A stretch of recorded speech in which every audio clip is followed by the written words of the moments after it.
Alright, rockers, Turbo back with you here inside the asylum, and I am very happy to be joined by one of the most underrated women in metal, in my opinion.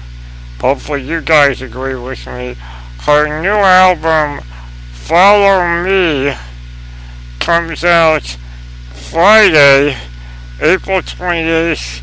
None other than Liv Sin, right now here inside the asylum. Liv, how are ya? I am very well, thank you.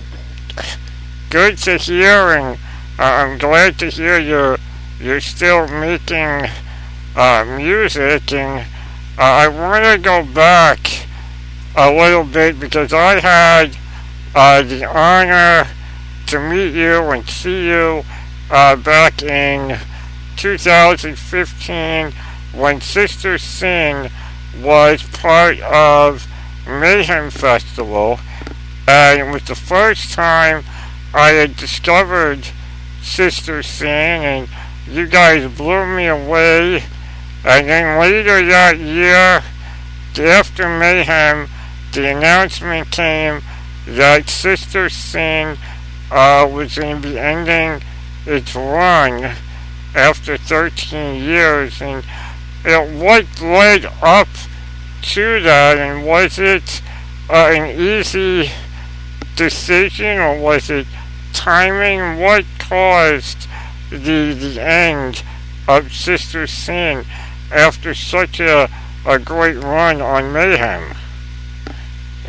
Yeah, I mean, I remember when we met in Mayhem, and I had a blast on Mayhem Fest. I thought it was a really good tour. It was a good tour, but Sister Sin toured heavily for the last years, and especially in 2015. And when we got back from Mayhem Fest, the bass player just told us that he got so tired from touring, and when he got home, he felt so good that he just wanted to stay home. He didn't want to go out touring again. He didn't have the joy for touring anymore. And so it started with him leaving the band. And then after a while, me and the drummer, Dave, kind of felt that we were not in the same level as Jimmy, or that Jimmy wasn't at the same pace as we were. So we talked with him, and then he also said that he kind of felt the same way, that he didn't want to tour. He had lost the fun in touring. And at that point, we were two band members left, and we just felt like it wouldn't be Sister Sin anymore if we took two new members. So we just said that it's better to break up the band when we are still Sister Sin than trying to do something and just ends up being very bad. Yeah, I can understand that, and I think the fans can also understand and appreciate that, because look at so many bands over the years that the lineup changes, but the name stays the same, but yet it still doesn't feel right, and then you end up, sometimes you lose fans that way. So it looks like you guys made the right choice, rather than trying to find people that would fit what you were looking for to continue with Sister Sin.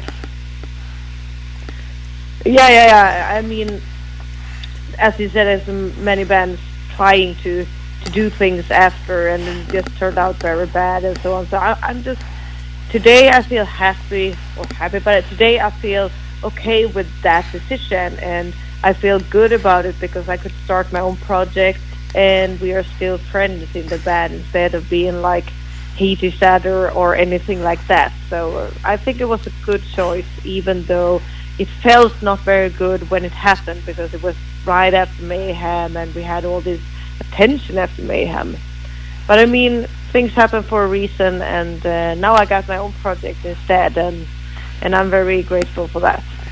Yes, and I have to say, when I got the news the end of last year, beginning of this year, that you would be returning to the world of rock and metal with your own project, I was very much excited and thrilled to hear that.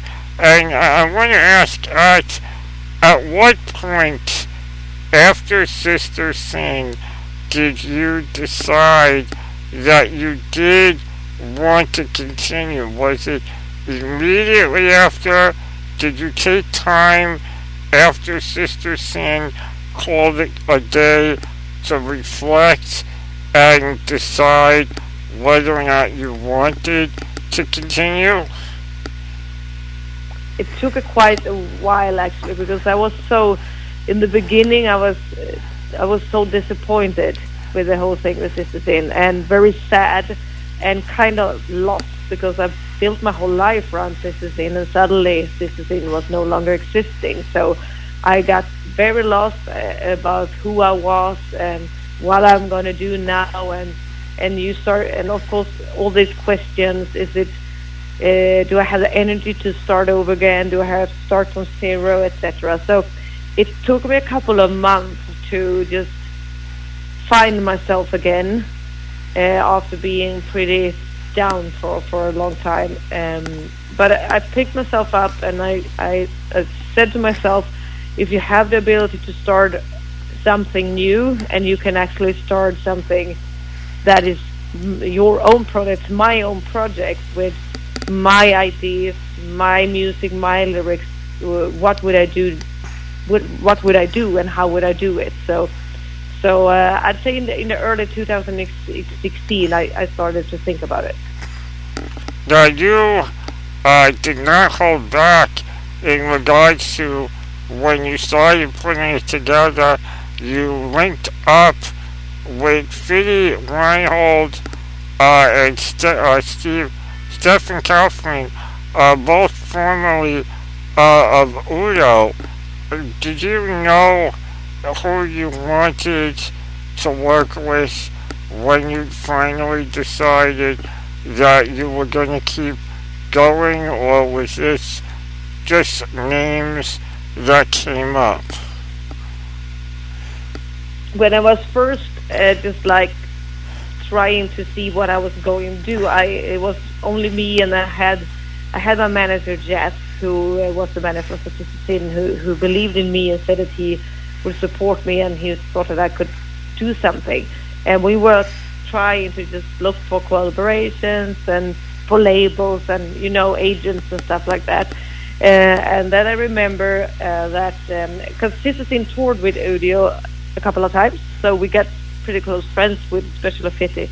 And I remember that Fitty told me once that he wanted to do something with Sister Sin or with me, that he wanted to produce something. So I contacted him, and he was still interested, and he said immediately, yes, I want to do something. I've been waiting for this, so let's make a record together. So that's how that came out to be, that we chose Fitty and Stefan, because then Fitty worked with Stefan. Stefan records everything and produces during the recording. So and that's how it came that I worked with them actually, because they really wanted to work with me, which was very cool, very awesome. I mean, they are really good guys, and they know their metal. Absolutely, and it also speaks volumes to rock and metal being a community, and working together and looking out for each other, because here it was, you toured with Udo, with Sister Sin, and years later, not only did they remember, but they also still wanted to work with you, and that just speaks volumes on so many levels to for them to say that, and that they remember you, because let's face it, a lot of times some of the bands that do go out on tour with other bands are often forgotten about the moment the tour was over. Yeah, yeah. I'm just very happy that, as you said, that they actually, but they seem to care a lot. Betty was kind of a mentor when we were on tour with him. He always sneak up behind me before shows and like gave me some advice and stuff like that. So I think they really cared. I think they really could see something in us younger musicians, and they wanted to help out. Well, it's great to hear that they remembered and gotten involved in your first album, Follow Me, which comes out this Friday, the 28th. And I listened to it quite a few times, and the first thing that comes to me is it's a heavier album. Yeah, absolutely. I mean, that was my goal, to make a heavier album. I've always wanted to play a little bit heavier, and Sister Sin got heavier from record to record, or with every record. And I love the music we played in Sister Sin, but I always wanted to have it a little bit more heavier, more guitar-driven riffs, and more guitar melodies, and more of everything, I guess. So when I got the opportunity to actually do something myself, that was my first thing. It has to be a heavier album.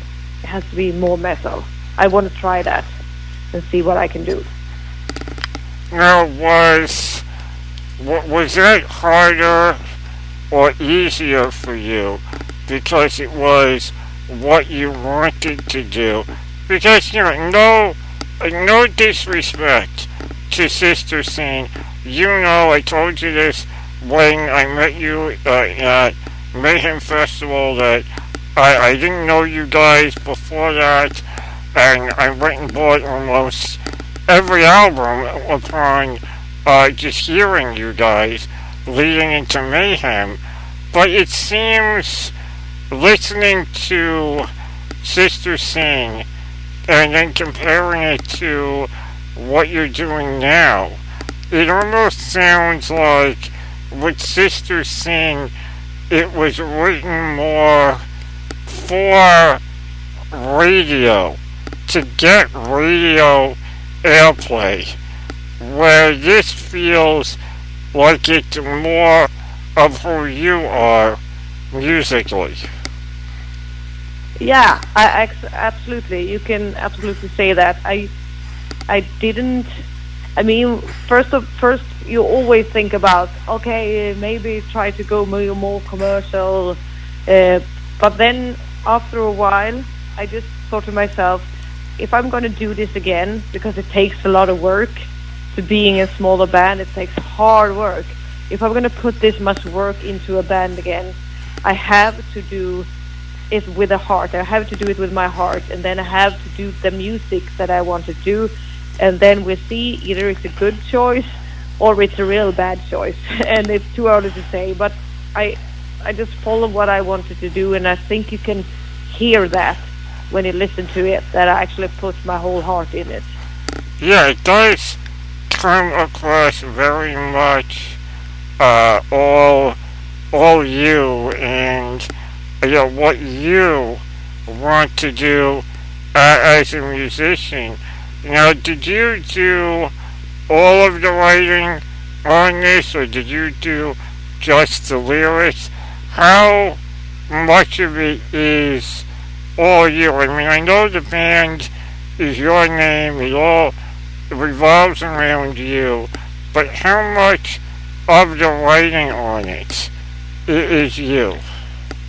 I do the music together with Patrick, who is you could say he's the main guitar player, the rhythm guitar player, and he makes all the songs together with me, and he makes them on my suggestion, or what you would call it. He sent me ideas, or I sent him ideas. Actually, when we started to write the album, I recorded myself singing guitar riffs, and then hoping that he would understand what I was trying to do, because if you sing a guitar riff, it doesn't sound very good. But he actually understands. He actually understood what I wanted, and he could get something out of it, which I'm happy for. So it's like both me sending him some ideas and he sending me his riffs and his ideas. So it's a collaboration. But of course, he makes the riffs. So he makes the music. I make the melodies and the lyrics. So we do it together. Sure, I like the way you did that because, as you said, to verbalize a guitar riff, for not just to sing it, but to also verbalize it. Everybody's got their own way of verbalizing guitar riffs. So I think it also speaks to how connected the two of you are musically, that he's able to understand what you were looking for from what you were able to give him as an example of the riff that you were looking for. Absolutely. I was very surprised when I started to work with him that he actually immediately understood the kind of riffs, the kind of music I wanted to do, because he was the first. There was a lot of people trying to send me stuff and wanted to do collaborate with me, or wanted me to have them on the project or something, but no one understood what I wanted to do until I found him. So I'm keeping him as my riff master. I would definitely do that and agree with that. And of course, I gotta ask, how did you go about finding the members for your band? Were they suggested to you? Were they people you've met along the way? How did you fill in the pieces to what would be the first lineup of Liv Sin? The drummer helped out with Sister Sin a couple of times when Dave from Sister Sin, the drummer Sister Sin, when he couldn't play. The drummer Per, who I have now, he helped out. With him I played before, so I know how he was playing, and I know the way he played, and that he was good and stuff like that. And the guitar player I talked about before, Patrick, was also a friend of mine for a long time, but he used to play more punk rock. So it took a while before I asked him, because I didn't think that he would be able to maybe do those kinds of metal riffs, which he could. But he was also he was also a friend of mine. And then my solo guitar player, Christopher, I didn't know him at all. I found him on Instagram. He was always posting videos of himself playing everything from like Yngwie Malmsteen, Gary Moore to black metal. And I just liked the way he played. So after a while, I asked him if he was interested in joining my project, which he was. So that was awesome. And then I had to find a bass player, and it was the same with Sister Sin. We always had trouble finding bass players. Always had some problems with bass players, and it seems like I'm keeping those problems. I hope not, but I had a hard time finding the bass player, and then another Swedish band called Hardcore Superstar, which is my friends of mine. They said that, well, we have a crew member who plays the bass. You can ask him. So I did that, and he auditioned, and he was really good. He suited the band perfectly. But I think he got into the band 1 week before we had our first video shoot. So it was really like in the last minute we found him. So I hope that he stays. I don't want to have all these bass player troubles again. Yeah, that would be the last thing that you need to worry about with going forward. But that is kind of an ongoing thing. I've always noticed in the music industry, bass players do seem to be either a really hard member to add or a really difficult member to work with. I don't know, maybe it's something to do with the riffs that they play, but just seems to be a thing of the industry. Yeah, it's a curse. The bass player curse everywhere. Absolutely, but yeah, who knows? I mean, hopefully you get lucky, you break the curse with this album, Follow Me, coming out April 28th, and I'm listening to the album, and I get to the tribute track that you do with Smear of Destruction and also of Panzer. And I was kind of surprised to hear a fight song because, not many people know Fight and, are aware of that band. What made you decide to put that on the album as a tribute track, and how did you decide on working with Smear on it? Well, for the cover song, for the fight song, I'm a huge Rob Halford fan, and Stefan Kaufmann is also a really huge Rob Halford fan. So one of the evenings when I was recording in Germany, we had a YouTube night where we were sitting and just watching a lot of YouTube's free stuff, a lot of Halford's own stuff, and the song Immortal Sin came up, and we listened to it, and we both said, this is such a good riff, it's an underrated song. And then Stefan said, maybe we should try to do cover of it.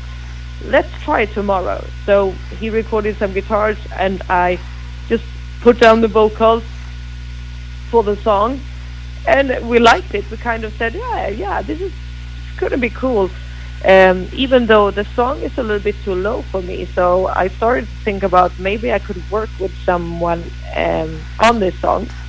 So for the fight song, we have the 69 Eyes singer, Yuki 69, Yuki 69. And I've been friends with him for a long time, and I always wanted to do a song with him because I think that he has a great, really low voice, which I love.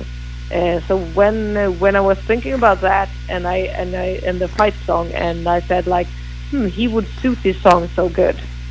So I called him up and I asked him if he wanted to take a shot on the song, and he did, and I think that it made the song much better than it would be with just my vocals on it. It makes more interesting with his really deep and low voice. So we got it on the album. From the beginning, we didn't thought we were going to have a cover on the album, but now we have. So I like it. I think it's a good one. And I mean, I love Rob Halford, so I think it's a tribute to Rob Halford too. Sure. And, it's nice. That you went for a fight song.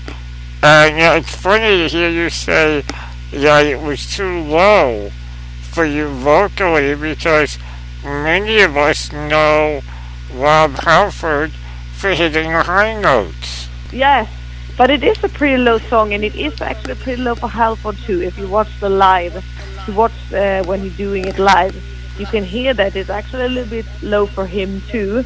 But of course, he also do the very high notes on it, and he does them amazing, very, very, very good. So I try to do it too, but I'm not Halford, but I managed to do it at least.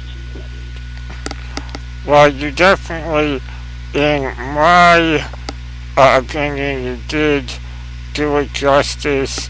The way the vocals play off of each other, it is great. And the overall album, Follow Me, it's heavy. I love the way it sounds. I love your vocals on it. It's definitely you, and I really look forward to much success for you with the album. And are there plans to tour anytime soon? Well, thank you for the very nice words, and I'm happy you like it, and I hope that I can take my band over to the States. I know it's not going to be very soon, but I hope to do it someday because I miss touring in the States. I do. Well, I can tell you what, I'm sure everyone here in the States misses you as well, and I know everyone is looking forward to the album, and I want to thank you for your time. Liv Sin, her new album, Follow Me, out Friday, April 28th, and I have two of the songs that I know we can play, Let Me Out and Immortal Sing. Which of the two would you prefer that we play here? If you choose between those two, I actually said I would play "Let Me Out." It's the first single. Well then let's do that because you are coming out big in a big way.